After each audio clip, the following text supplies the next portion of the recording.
Hello అండి, అందరూ ఎలా ఉన్నారు? నేను మీ జ్యోతి. వెల్కమ్ టు వంట దినుసులు. ఈరోజు మన వీడియో ఏంటంటే హై ప్రోటీన్ ఉండే రాజ్మా మసాలా కర్రీ ప్రిపేర్ చేయబోతున్నా. పంజాబీ స్టైల్ ఈ రాజ్మా కర్రీ రైస్లో కానీ చపాతీలోకి బిర్యానీలోకి చాలా బాగుంటుంది. ఈ కర్రీకి కావాల్సిన ఐటమ్స్ ఏంటో చూసేద్దాం. ముందుగా రాజ్మాని వాటర్ వేసుకుని ఒక 8 అవర్స్ నానబెట్టుకోవాలి. నానబెట్టుకున్న రాజ్మాని కుక్కర్లో పెట్టి 3 or 4 విజిల్స్ వచ్చే వరకు ఉడికించుకోవాలి. ఇక్కడ నేను ఆల్రెడీ ఉడికించుకుని పెట్టుకున్నాను. 2 పెద్ద సైజ్ ఆనియన్స్ ముక్కలుగా కట్ చేసుకోవాలి. 3 పచ్చిమిరపకాయలు, 3 టమాటాలు, 2 స్పూన్ల కారం, తగినంత ఉప్పు, కొత్తిమీర. ముందుగా బాండీ పెట్టుకుని ఆయిల్ వేసుకోవాలి.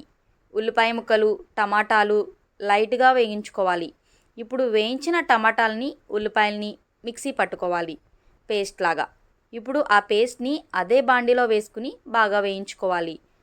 మాడు పట్టకుండా కలుపుకుంటూ ఉండాలి. పచ్చిమిర్చి, కారం, కల్లుప్పు, కుక్కర్లో రాజ్మా ఉడకబెట్టిన వాటర్ని పారబోయకుండా కర్రీలో వేసుకోవాలి. బాగా మిక్స్ అయ్యేటట్టు కలుపుకోవాలి. ఇప్పుడు ఉడకబెట్టిన రాజ్మాని వేయాలి. కొత్తిమీర, అల్లం వెల్లుల్లి గరం మసాలా పేస్ట్ వేసుకోవాలి. బాగా కలుపుకోవాలి. మూత పెట్టుకుని ఉడికించుకుని కర్రీ దగ్గర పడిన తర్వాత బౌల్లోకి తీసుకోవడమే. కొత్తిమీర వేసుకుని గార్నిష్ చేసుకోవడమే.